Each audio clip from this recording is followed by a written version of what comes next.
আসসালামু আলাইকুম my lovely viewers, welcome back to my channel Norin kitchens and blog থেকে।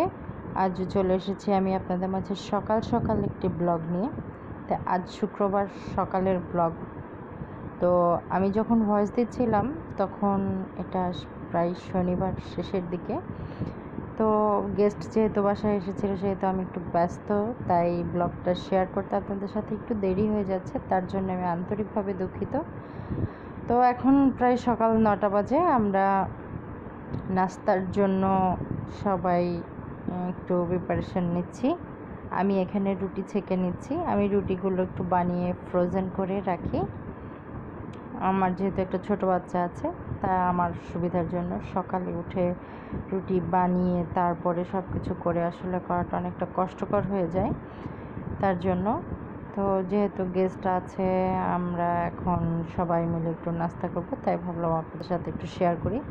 তো আমার রুটি ছেঁকা হচ্ছে এক পাশে এবং আরেক পাশে আমি আলু ভাজি উঠিয়ে দিয়েছি। আলু ভাজি রুটি ছেঁকা শেষ, এখন আমি ডিম পোস্ট করে নিচ্ছি সবার জন্য। আর শুধু রুটি আলু ভাজি তো আর ভালো লাগবে না, তাই ভাবলাম যে একটু বাচ্চারা আছে এবং সবাই আজকে একটু ডিম পোস্ট খাওয়া যাক, তাই একটু রুটির সাথে ভাজির সাথে ডিম পোস্ট করে নিচ্ছি।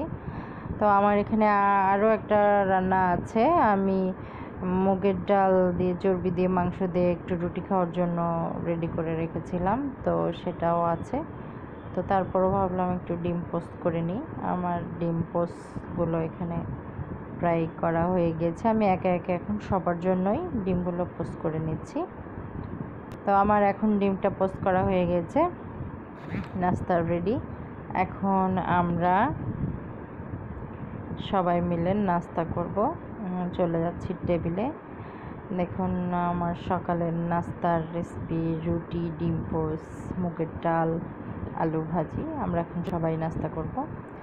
তো ভিউয়ার্স, আমাদের নাস্তা শেষ, তাই ভাবলাম আমরা এখন একটু চা খাই। আজ আমরা অনেক দিন পরেই একটু দুধ চা খাচ্ছি। করোনার মাঝে সব একটু রং চা, আদা চাটা একটু বেশি খাওয়া হয়েছে, তাই ভাবলাম যেহেতু গেস্টও এসেছে সেহেতু আমরা একটু চা খাই। তো ভিউয়ার্স, এখানে আমার চা রেডি হয়ে গিয়েছে। আমরা সবাই এখন একটু বসে চা খাবো। তো চাটা খাওয়া শেষ একটু গল্প করলাম, আর যেহেতু গেস্ট এসেছে দুপুরে রান্নার প্রিপারেশন নিয়ে নিচ্ছি। তো এখানে আমি আর মাছটা ভেজে নিচ্ছি। আজ আমি রান্না করব আর মাছের দো পেঁয়াজা, কই মাছ ভুনা এবং গরুর মাংস। এখানে মাছগুলো আমি প্রথমে ভেজে নিচ্ছি এবং মাছগুলো ভেজে নিয়ে আমি একে একে রান্নাগুলো করে ফেলবো। আজ আপনাদের সাথে কোনো রেসিপি আমি শেয়ার করব না। এটা কি রান্না করলাম, কি করলাম আজ সারাদিন, সেটাই শেয়ার করব। এই যে এখানে মাছের দো পেঁয়াজা, এটা আমার প্রায় হয়ে গিয়েছে। তো এই মাছটা যেহেতু কাটা নেই, খেতে ভালোই লাগে, বাচ্চাদের জন্য খেতে সুবিধা। এখানে আমি আলু দিয়ে একটু গরুর মাংস রান্না করেছি, আরও সাথে করছি পুরে ভরা বেগুন ভাজি। তো এই রেসিপিটা আমি আপনাদের সাথে খুব শীঘ্রই শেয়ার করব এবং খুব মজার একটা রেসিপি এটা। তো সবার গোসল টোসল শেষ, সবাই নামাজ পড়ে চলে এসেছে, আরও পোলাও রান্না করেছি। এখন আমরা দুপুরে লাঞ্চ করব। দুপুরের লাঞ্চ শেষে আরও একটা জিনিস আপনাদেরকে বলতে ভুলে গিয়েছি, এখানে আমার টেবিলে একটু পাঙাশ মাছ ভুনাও ছিল। তো আমরা একটু দিয়াবাড়িতে এসেছি বিকালবেলা, যেহেতু গেস্ট এসেছে আর শুক্রবার একটু বাহিরে আসলে বাচ্চাদেরও মন ভালো হয়, তার জন্য আমরা একটু দিয়াবাড়িতে ঘুরতে চলে এসেছি। আসলে গেস্টদের ডিমান্ডেই দিয়াবাড়িতে আসা। তারা কাকরাইল থাকে, তারা এইখানে একটু বেড়ানোর জন্যই এসেছে। আসলে মাঝে মধ্যে একটু খোলা জায়গাগুলোতে গেলে না বেশ ভালোই লাগে, মুক্ত বাতাস, সবুজ, ভালোই লাগে, ফুল চারিদিকে।